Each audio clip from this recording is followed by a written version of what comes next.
প্রিয় ছাত্রছাত্রী, আজকে আমি তোমাদেরকে এই ভিডিওর মাধ্যমে মাধ্যমিক 2025 সালে এবিটিএ যে প্রশ্নগুলো যা দেওয়া হয়েছে এবিটিএ টেস্ট পেপারে ভৌতবিজ্ঞানের প্রশ্ন পেজ নম্বর 360, সেখানে বিভাগ ক, খ এবং গ এর এমসিকিউ মেথড টেস্টের প্রশ্ন অর্থাৎ 1 নম্বর এবং 2 নম্বর প্রশ্ন যে সমস্ত প্রশ্নগুলো আছে সেগুলো আমরা আলোচনা করবো আজকে এই ভিডিওর মাধ্যমে। তো ভিডিওটা শুরু থেকে শেষ অবধি অবশ্যই তোমরা দেখবে। আর চ্যানেলে যদি তোমরা নতুন থাকো অবশ্যই তোমরা চ্যানেলটাকে সাবস্ক্রাইব করে রাখবে পরবর্তী পেজগুলোর প্রশ্নোত্তর পাওয়ার জন্য। এবং এর আগে যে পেজগুলো ছিল সেই আগের পেজগুলোর প্রশ্নোত্তর আমরা আলোচনা করে দিয়েছি, তোমরা প্লে লিস্ট থেকে পেয়ে যাবে সেই প্রশ্নোত্তর। এবং এই প্রশ্নোত্তরের যে পিডিএফ সেটা তোমরা আমাদের টেলিগ্রাম চ্যানেল থেকে পরবর্তীতে পেয়ে যাবে। তো অবশ্যই তোমরা আমাদের টেলিগ্রাম চ্যানেলে যুক্ত হয়ে যাবে, তাহলে সেই পিডিএফগুলো তোমরা সেখান থেকে পেয়ে যাবে।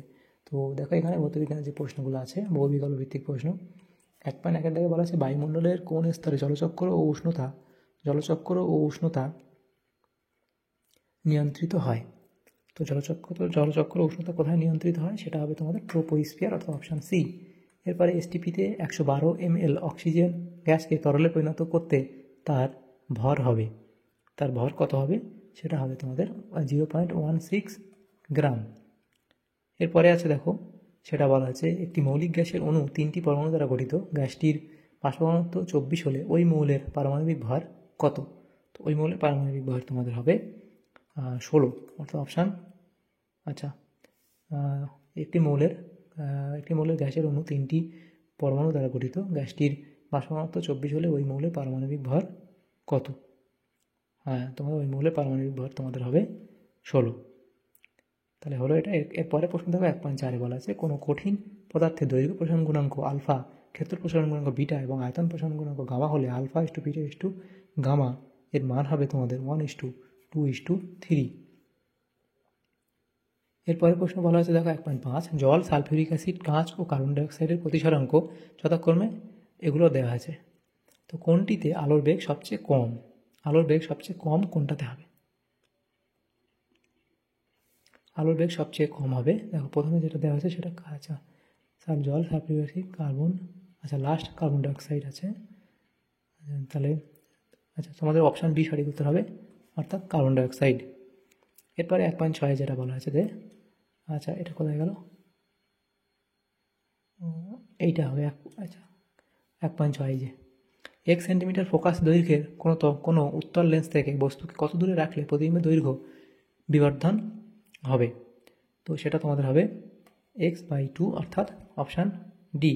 1.7 প্রশ্নে কী বলা আছে দেখো এখানে একটি পরিবাহী দৈর্ঘ্য ও প্রস্থচ্ছেদের ব্যাসার্ধ উভয়ই দ্বিগুণ করলে পরিবাহী রোধ প্রাথমিকের তো এটা তোমাদের সমান হবে অর্থাৎ অপশান ডি এখানে তোমাদের সঠিক উত্তর হবে সমান হবে।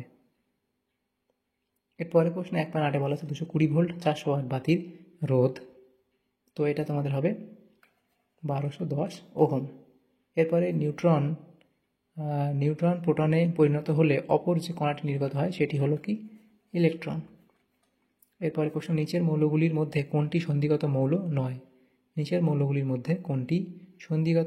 নয়, তো সেটা হবে তোমাদের অপশান ডি অর্থাৎ Zn। এরপরে প্রশ্ন নিচের কোনটির ক্ষেত্রে সংকেত ওজন কথাটি প্রযোজ্য, সেটা হলো LiH। এরপরে দেখো সেটা বলা আছে বিশুদ্ধ কপার তড়িৎদ্বার ব্যবহার করে অলমায়িত CuSO4 দ্রবণের তড়িৎ বিশ্লেষণে দ্রবণে ক্যাথোডে কপারের পরিমাণ কি হবে এখানে বৃদ্ধি পাবে অর্থাৎ অপশান এ।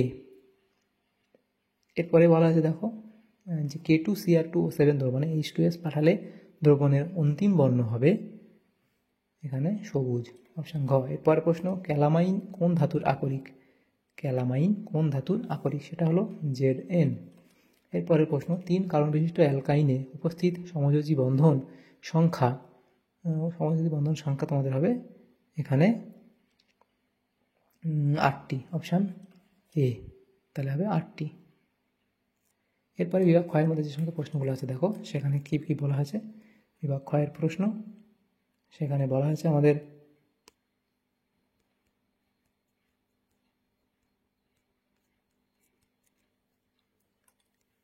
বিভাগ 1 বলা আছে দেখো যে সুপারসনিক প্লেন থেকে নির্গত কোন গ্যাস ওজোন স্তর ধ্বংসের জন্য দায়ী। তো 2.1 প্রশ্ন সেটা লিখবে নাইট্রিক অক্সাইড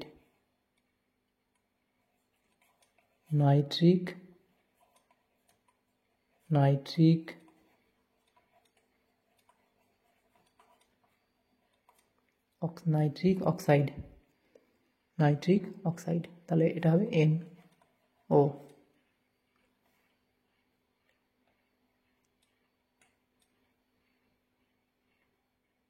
দুই পয়েন্ট দুইয়ের দিকে বলা হয়েছে সহনশীল বিকাশের মূল শর্তটি হলো পরিবেশের উপর ন্যূনতম হস্তক্ষেপ। উপরের বিবৃতি মিথ্যা না সত্য? তো এটা তোমাদের হবে সত্য, তাহলে এটা তোমাদের হবে সত্য। তারপর অর দিয়ে যেটা ছিল এই প্রশ্নের সাথে, সেটা বলা হয়েছে এমন একটি শক্তি উৎসের নাম লেখো যা প্রত্যক্ষ পরোক্ষ কোনোভাবেই সূর্য থেকে আসে না। সেটা হলো ভূতাপ শক্তি। ভূতাপ শক্তি। নেক্সট প্রশ্ন 2.3, সেখানে বলা আছে দেখো এ গ্যাসের x/2 লিটার আয়তনে অণু সংখ্যা n হলে একই চাপ উষ্ণতায় বি গ্যাসের x/3 লিটার আয়তনে অণু সংখ্যা কত হবে? তো এটা তোমাদের 2n/3 হয়ে যাবে। নেক্সট প্রশ্ন PV = W/m × RT সমীকরণটিতে m এর একক কী? তা এখানে তোমাদের m এর একক জানতে চেয়েছে। m এর একক হলো কি? গ্রাম পার মোল বা কেজি পার মোল। তারপর 2.5 যেটা বলা হয়েছে সেটা হলো একটি কঠিন পদার্থের দৈর্ঘ্য প্রসারণ গুণাঙ্কের মান এত হলে ফারেনহাইট স্কেলে ওই মান কত হবে? ফারেনহাইট স্কেলে ওই মান কত হবে? তো ফারেনহাইট স্কেলের মান এটা হবে, এখানে যেটা আছে সেটা হচ্ছে কত 18 × 10⁻⁻6 ডিগ্রি সেন্টিগ্রেড ইনভার্স। এটা হচ্ছে ফারেনহাইট স্কেলে। এটা যদি থাকে ফারেনহাইট স্কেলে না, এটা কি বলেছে এত হলে ফারেনহাইট স্কেলের মান কত? আচ্ছা, ফারেনহাইট স্কেলের মান হবে তোমাদের, এটা হবে তোমাদের 10 × 10⁻6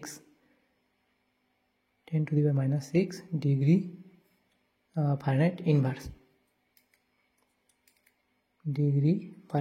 ইনভার্স। এরপরে 2.6 সেখানে যেটা বলা হয়েছে সেটা হলো এখানেই এটা অথবা দিয়ে প্রশ্ন সেটা বলা হয়েছে তাপ পরিবাহিতাঙ্কের এসআই এককটি লেখো। তাপ পরিবাহিতাঙ্কের এসআই এককটি লেখো। তো তাপ পরিবাহিতাঙ্কের এসআই এককটি হলো, সেটা হবে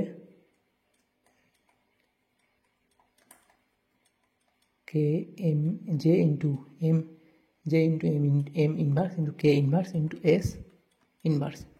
এরপরে দেখো যেটা দেওয়া হচ্ছে 2.6 দন্ত চিকিৎসকরা কী ধরনের দর্পণ চিকিৎসা ক্ষেত্রে ব্যবহার করেন? সেটা হবে অবতল দর্পণ। কারণ তাদেরকে সেগুলো দাঁতের ভিতরের ছবিটাকে বা দাঁতের গালের মধ্যে ছবিটাকে বড় করে দেখার দরকার হয়, তাই তারা অবতল দর্পণ ব্যবহার করে। বিবর্ধক কাঁচ হিসাবে উত্তল লেন্সকে ব্যবহার করতে হলে বস্তুর অবস্থান কোথায় হওয়া উচিত? 2.7 তো বস্তুর অবস্থান ফোকাসের মধ্যে হওয়া উচিত। বস্তুর অবস্থান ফোকাসের মধ্যে হওয়া উচিত। নেক্সট প্রশ্ন 2.8 সেখানে বলা আছে যে 3 ওহম 4 ওহম 5 ওহম তিনটি রোধ একটি কোষের সঙ্গে সমান্তরাল সমবায় যুক্ত করলে কোনটির মধ্যে দিয়ে সর্বোচ্চ সর্বনিম্ন তড়িৎ প্রবাহ হবে? সর্বোচ্চ ও সর্বনিম্ন তড়িৎ প্রবাহ হবে, সেটা হবে 3 ওহম। 2.9 কি বলা আছে? আচ্ছা, এটা সর্বোচ্চ, এখানে সর্বোচ্চ প্রবাহিত হবে 3 ওহমের মধ্যে, সর্বোচ্চ তড়িৎ প্রবাহ হবে 3 ওহমের মধ্যে দিয়ে, আর সর্বনিম্ন তড়িৎ প্রবাহ হবে কোথা দিয়ে? 5 ওহম যেটা রোধ সেটার মধ্যে দিয়ে সর্বনিম্ন তড়িৎ প্রবাহ হবে। তো দুটোই জানতে চেয়েছে এখানে, সর্বোচ্চ এবং সর্বনিম্ন। তাহলে এটা হলো। এরপরে 2.9 বলা হয়েছে দেখো আইসি আধান কতগুলি ইলেকট্রনের আধানের সমান? এটা আইসি না, এটা 1C হবে, ঠিক আছে? 1C আধান কতগুলি ইলেকট্রন আধানের সমান? তো এটা তোমরা লিখবে 2.9টা 6.0242 × 10⁻18 ইলেকট্রনের আধানের সমান। ইলেকট্রনের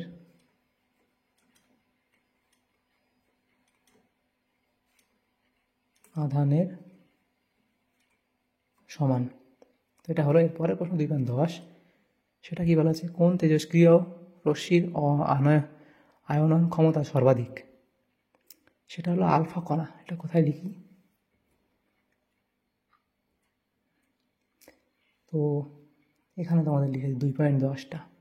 আচ্ছা, 2.10টা আমি এই পেজেই লিখি। 2.10 সেটা হলো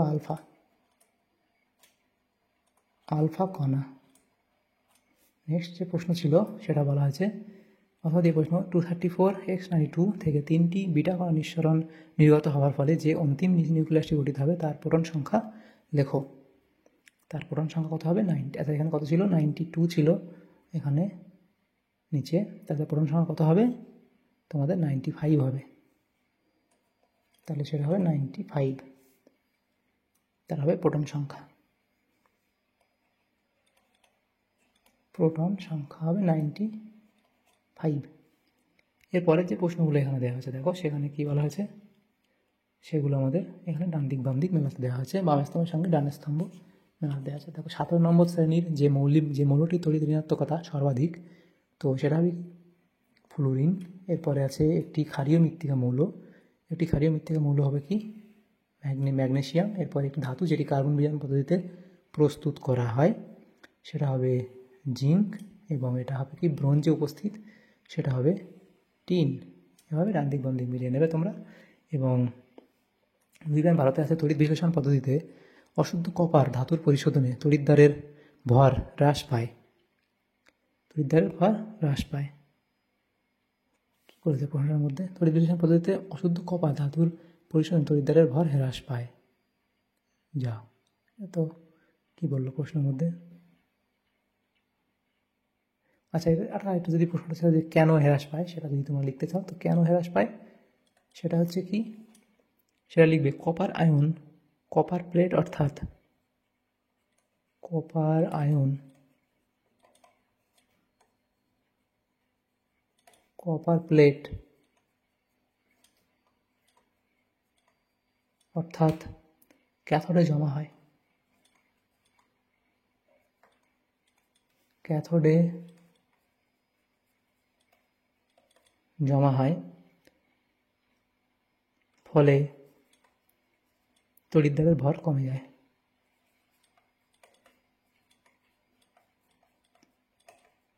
ফলে তড়িৎদ্বারের ভর কমে যায়। এখানেই অথবা দিয়ে প্রশ্ন ছিল 2.12তেই। রূপোর ওপর সোনার তড়িৎ লেপনে তড়িৎ বিশ্লেষক রূপে কী ব্যবহৃত হয়? পটাশিয়াম অরোসায়ানাইড। Potassium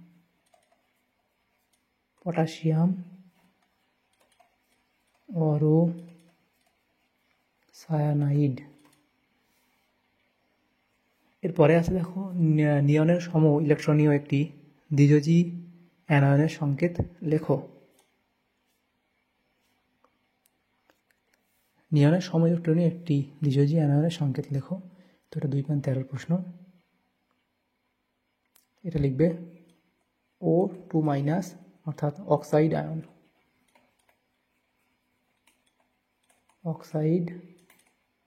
ion. নেক্সট প্রশ্ন 2.14, জলের তড়িৎ বিশ্লেষণে ক্যাথোডে 11.2 লিটার গ্যাস উৎপন্ন হয়। একই চাপ ও উষ্ণতায় অ্যানোডে উৎপন্ন গ্যাসের আয়তন কত? 2.14 সেটা হবে 5.6 লিটার। 5.6 লিটার, এর অর্ধেক হবে। নেক্সট প্রশ্ন, ফেরিক অক্সাইডের জলীয় দ্রবণে অ্যামোনিয়া গ্যাস চালনা করলে যে পদক্ষেপ পড়ে তার সংকেত দাও। তার সংকেত কি লিখবে? FeOH3। সেটা কি হয়? বাদামি পদক্ষেপ পড়ে, বাদামি রঙের পদক্ষেপ। নেক্সট প্রশ্ন, শূন্যস্থান পূরণ করা দিয়েছিল NaOH প্লাস H2S প্লাস এখানে শূন্যস্থান প্লাস H2O, সেটা তোমাদের কি এখানে শূন্যস্থান কী হবে? Na2S প্লাস এটা এস, ঠিক করে লিখি একবার, Na2S। এবং পরের প্রশ্ন দেখো, হিমায়ক রূপে তরল অ্যামোনিয়া ব্যবহৃত হওয়ার মূল কারণ কি? হিমায়ক রূপে তরল অ্যামোনিয়া ব্যবহৃত হওয়ার মূল কারণ কি? তো সেটা কি লিখবে তোমরা? 2.16 দাগের প্রশ্ন, সেটা তোমরা লিখবে উচ্চ তাপ শোষণ ক্ষমতা আছে তাই। উচ্চ তাপ শোষণ ক্ষমতা আছে অ্যামোনিয়ার তাই। তাপ শোষণ ক্ষমতা আছে অ্যামোনিয়ার তাই। এরপরে অ্যাসিটিক অ্যাসিডের মধ্যে NaHCO3 যোগ করলে কোন গ্যাস নির্গত হয়? 2.17 কার্বন ডাইঅক্সাইড গ্যাস নির্গত হবে। Carbon die oxide CO2 gas নির্গত হবে তাই। নেক্সট প্রশ্ন, C3H6O সংকেত বিশিষ্ট দুটি ভিন্ন গঠন সংকেতযুক্ত যৌগের IUPAC নাম লেখো।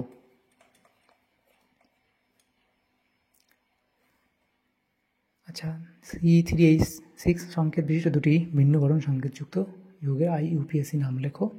তো সেখানে তোমরা লিখবে CH3 CH2OH। CH3 CH2OH এর নাম হচ্ছে কি? ইথানল। ইথানল। আর একটা কি লিখবে?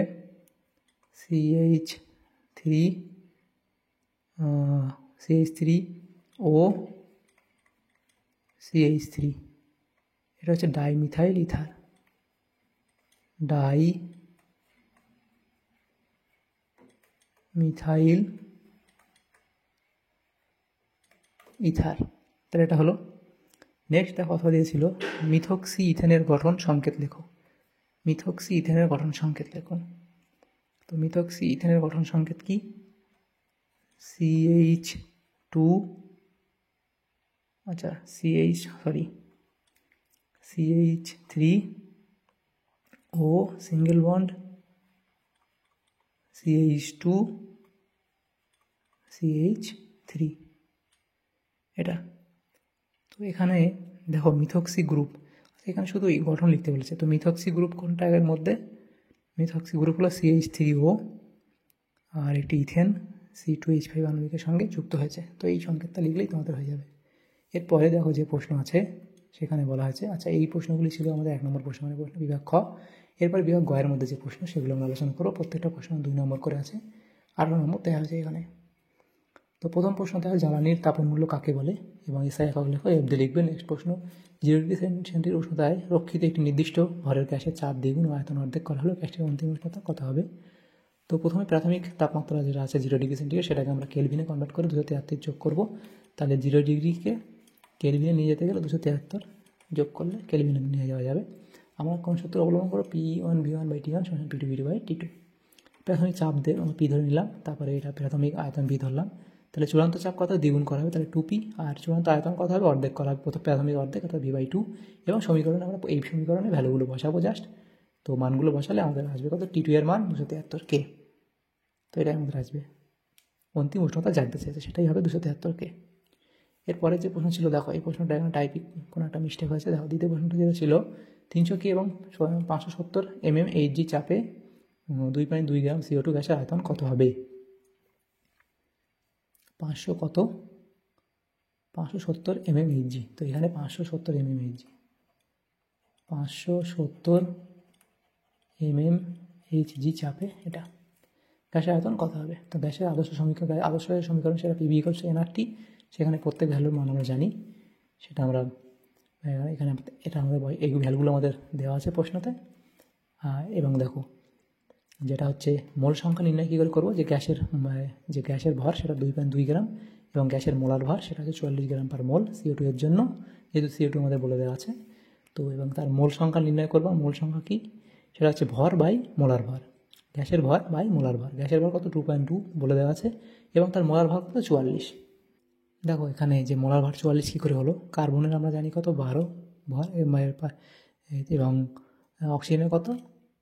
16, দুটো আছে, 16 × 2 তাহলে 12 + 32, 16 × 2 = 32, তাহলে কত? 44। তো সেটাই আমরা এখানে হয়েছে। তা এখানে ক্যালকুলেট করলে আমাদের মোল বেরোবে এত। এবং তারপর দেখো আমরা আয়তন কী করে নির্ণয় করবো, এখানে দেখো এই সমীকরণটাই ব্যবহার করবো। তাহলে ভি ইকুয়ালস টু কী হবে, nRT/P, এবার প্রত্যেকটা ভ্যালু বসালে আমাদের উত্তর হবে এত। তাহলে এটা করে নেব। এরপরের যে প্রশ্নগুলো আছে দেখো 3.3-এ, জল ও কাঁচের প্রতিসংখ্য যথাক্রমে এত, 4/3 এবং 3/4 হলে জল ও কাঁচের আলোর গতিবেগ অনুপাত কত হবে। তো প্রতিসরাঙ্ক n এবং আলোর গতিবেগ যদি ভি হয় তাহলে সম্পর্ক n ইকুয়ালস টু c/v, যেখানে c হলো শূন্য মাধ্যমে অর্থাৎ শূন্য স্থানে আলোর গতিবেগ এবং আলোর, তাহলে আমাদের এই এবার দেখো তাহলে আমাদের যে এখানে আলোর গতিবেগ ভি সেটা কত হবে, এইটা তাহলে c/n হবে, এটা হলো c/n। তাহলে পদার্থ প্রতিসরাঙ্ক অর্থাৎ জলের প্রতিসরাঙ্ক n ওয়াটার এত দেওয়া আছে এবং কাঁচের প্রতিসরাঙ্ক এত দেওয়া আছে। তাহলে জল ও কাঁচে আলোর গতিবেগের অনুপাতটা কত হবে, তাহলে c/ এটা একবার হবে, আর আবার আরেকবার এটা নিচে এটার জন্য কাঁচের প্রতিসংখ্যার জন্য এই কাঁচের জন্য c/ এটা হবে। তাহলে এবার এই ভ্যালুগুলো বসালে আমাদের কাটাকুটি করলে আমাদের আসবে এত 9:8। তাহলে ওয়াটারের জন্য কাঁচের প্রতিসংখ্যা এবং এই ওয়াটারের প্রতিসংখ্যা এবং কাঁচের দেখো যেটা আছে তার যে আমাদের জল ও কাঁচে গতিবেগ, তাহলে জলের গতিবেগ এবং কাঁচের গতিবেগ তাদের যে অনুপাত, এটা বাই এটা মানে তাদের অনুপাত এটা 9:8। এরপরে দেওয়া আছে যে প্রশ্ন, সেখানে তার বায়ু সাপেক্ষে কোনো মাধ্যমের প্রতিসরাঙ্ক √2, বায়ুতে আলোক রশ্মির পতন কোণ 45 ডিগ্রি হলে প্রতিসরণের ক্ষেত্রে ওই রশ্মির চ্যুতিকোণ নির্ণয় করো। তো স্নেলের সূত্র ব্যবহার করবো এই অঙ্কটা করার জন্য, n1 sin θ1 এবং n2 = n2 sin θ2। তো বায়ু সাপেক্ষে মাধ্যমের প্রতিসরাঙ্ক কত, n2 সেটা আমাদের কত বলা আছে √2, এবং বায়ুর প্রতিসংখ্যা আমরা জানি 1, এবং আপাতন কোণ কত θ1 45 ডিগ্রি। তো সমীকরণ যেটা, এই সমীকরণে আমরা বসাবো ভ্যালুগুলো। তো সমীকরণে দেখো আমরা যদি sin θ2 ভ্যালুটা আমাদের দরকার, θ1 আমাদের জানা আছে, তাহলে sin θ2 = কত হবে n1 sin θ বাই এদিকে n1টা n2টা এদিকে নিয়ে লাভিয়ে দেবো, তাহলে সেটাই লেখা আছে। এবং জাস্ট এই ভ্যালুগুলো বসালে 1/√2 এবং √2, সেখান থেকে আমাদের √2 কেটে গেলে আমাদের কত পড়ে থাকে, √2 কাটবে না, তো 1/√2 ইন্টু এই রুটটার কারণে 1/√2 হয়ে যাবে, তাহলে গুণ করলে 1/2 হবে। এবার sin θ2 এর মান 1/2, তাহলে সেখান থেকে আমরা কী লিখতে পারি, এটা বাদ দাও, তাহলে এটা আমরা লিখব sin θ2 = কত, এই হাফটাকে আমরা লিখতে পারি sin 30 লিখতে পারি, sin 30 ভ্যালু হাফ জানি, তাহলে θ2 সমান θ2 এর ভ্যালু আমরা কত লিখব 30, θ2 এর মান কত 30। এবার চ্যুতিকোণ কি, আপাতন কোণ মাইনাস প্রতিসরণ কোণ, তো আপাতন কোণ মাইনাস প্রতিসরণ কোণ সেটা বিয়োগ করে কত হবে 15 ডিগ্রি হবে, হয়ে গেল। এরপরে প্রশ্ন 3.4-এ বলা আছে বিভব প্রভেদ ভি আর হচ্ছে রোধ ও তড়িৎ ক্ষমতা পি এর মধ্যে সম্পর্ক নির্ণয় করো। তো সম্পর্ক নির্ণয় করে দেওয়া হয়েছে, তোমরা এটা দেখে নেবে। এরপরে যে প্রশ্নগুলো আছে দেখো, NaCl ও C4H10 সংকেত ও ভর আণবিক ভর যথাক্রমে এত, তা সত্ত্বেও NaCl এর স্ফুটনাঙ্ক এত অপেক্ষা অনেক বেশি কেন।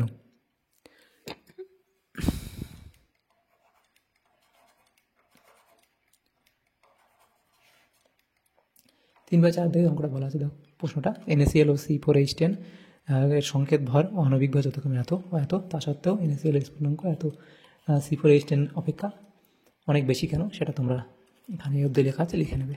এটা বুটেন বা বিউটেন তোমরা বলবে, এটা বুটেন না, এটা বুটেন বা বিউটেন, ঠিক আছে, এটা বুটেন বা বিউটেন, দুবারই বুটেন স্পেলিং হয়ে গেছে, তো বুটেন বা বিউটেন এই অবধি তোমরা পুরোটা এই অবধি উপসংহার দিয়ে এত অবধি লিখে দেবে। এরপরে যে প্রশ্ন আছে দেখো, সেখানে বলা আছে অথবা দিয়ে MgCl2 ও NH3 এর লুইস ডট গঠন দেখাও। তো MgCl2 এবং এখানে NH3 লুইস ডট গঠন তোমরা দেখে নেবে। এরপরে প্রশ্ন দেখো, তরল হাইড্রোজেন ক্লোরাইড তড়িৎ পরিবহনে সক্ষম নয়, কিন্তু গলিত ম্যাগনেসিয়াম ক্লোরাইড তড়িৎ পরিবহন সক্ষম, ব্যাখ্যা করে এই অবধি লিখবে। এরপরে প্রশ্ন দেওয়া আছে দেখো, সেটা বলা আছে উত্তপ্ত কিউপ্রিক অক্সাইডের ওপর দিয়ে অ্যামোনিয়া গ্যাস চালনা করলে কী করে, সমৃদ্ধ সমীকরণ সহ লেখো, একদম এখানে এই অবধি লিখে দেবে, সমৃদ্ধ সমীকরণ এখানে দেওয়া হয়েছে। এরপরে থার্মিট পদ্ধতির মূলনীতিটি লেখো, থার্মিট পদ্ধতি লিখবে এবং এর থার্মিট মিশ্রণ একটি ব্যবহারিক প্রয়োগ উল্লেখ করো, তো এটা ব্যবহার করবে, এটা ব্যবহার লিখবে। এরপরে অথবা দিয়ে প্রশ্ন ছিল এই পয়েন্টের সাথে, CuSO4 এর জলীয় দ্রবণে জিঙ্কের একটি টুকরো যোগ করলে কী ঘটে, ইলেকট্রনিক তত্ত্বের সাহায্যে দেখাও, এবং এটি একটি দেখাও যে এটি একটি জারণ বিজারণ বিক্রিয়া। তো দেখো এটা একটি কী হয়, এখানে জারণ হয়, বিজারণ হয় ইত্যাদি, এবং জারণ বিজারণ প্রত্যেকটা হয়, সেই পুরোটা এখান থেকে এই ব্যাখ্যা অবধি পুরোটা তোমরা লিখে দেবে। এরপরে যে প্রশ্ন আছে দেখো, সেটা কী বলা হয়েছে, সেটা C2H6O এই আণবিক সংকেত বিশিষ্ট ভিন্ন গঠন সংকেতযুক্ত যৌগ দুটির মধ্যে কীভাবে পার্থক্য নিরূপণ করবে, বিক্রিয়ার সমীকরণ সহ লেখো। তো এখানে তোমাদের বিক্রিয়া ইথানল ডাইমিথাইল ইথার এবং পার্থক্য নিরূপণ তোমরা করবে। এরপরে দেখো বলা হচ্ছে অথবা দিয়ে প্রশ্ন কীভাবে পরিবর্তন করবে C2H2 থেকে CH3 তো দেখো এটা করে দেওয়া আছে, তোমরা এটা দেখে নেবে। তাহলে আমাদের এই সমস্ত প্রশ্নগুলো ছিল 360 নম্বর পেজে ভৌতবিজ্ঞানের এই সমস্ত প্রশ্নগুলো ছিল এবিটিএ টেস্ট পেপারের। তোমাদের যদি সামান্যতম উপকার এসে থাকে ভিডিওটা অবশ্যই লাইক করবে, আর বেশি বেশি করে বন্ধুদের সাথে শেয়ার করবে। আর পরবর্তী পেজগুলো প্রশ্ন উত্তর পাওয়ার জন্য অবশ্যই তোমরা আমাদের চ্যানেলটাকে সাবস্ক্রাইব করে রাখবে। Thanks for watching.